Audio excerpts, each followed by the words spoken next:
It's winter holiday time on the island of Sodor. It's very cold, but the engines don't mind. They love this time of year when the stations look jolly in their decorations. There is plenty of work with passengers and parcels to be delivered, no matter what the weather.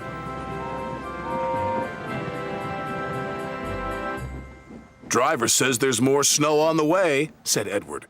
We'll soon be wearing our snow plows, said James. You'll enjoy that, won't you, Thomas? Teased Henry. You know I won't, said Thomas. I don't like my snow plow.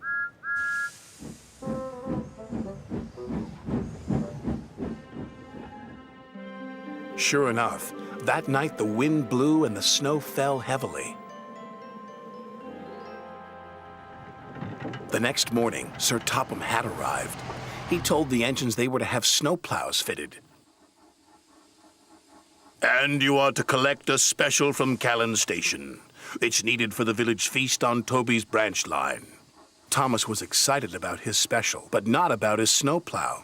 Please, sir, my plow is awkward and uncomfortable. Do I have to wear it? Everyone has to wear a snowplow, said Sir Topham Hatt. The fitters, his driver, and firemen all helped with Thomas's snowplow. We'll have to try that again, laughed his driver. Big, horrid, awkward thing, Thomas grumbled. He was much happier when he arrived at Callan Station and saw his special. It was a beautiful Christmas tree. The tree will have lights and stand in the middle of the village, said Edward. Make sure you get it to Toby safely. I will, said Thomas.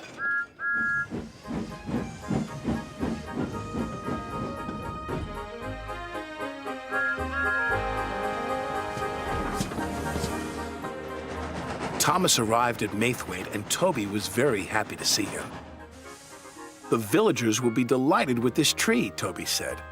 I'm glad you have your snowplow. I can't clear the snowdrifts by myself.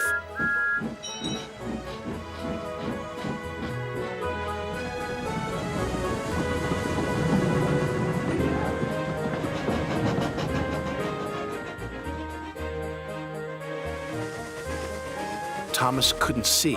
There was a huge rock buried under the snow. Suddenly, his snowplow hit the rock. Bouncing buffers, exclaimed Thomas.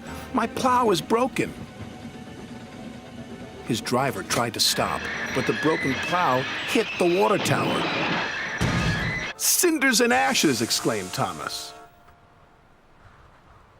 We can't go any further, said Thomas's driver, and there's no one to help us. But the villagers need their tree, said Thomas. Let me try again. I'm sure I can make it.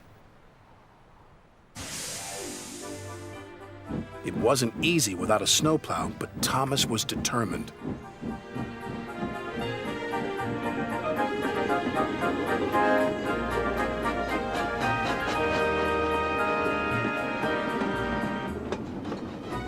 He pushed, and he pushed, and he pushed.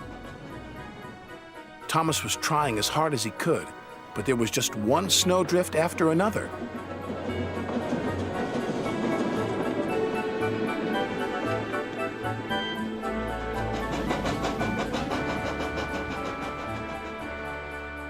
Finally, Thomas and Toby were pulling into the village station.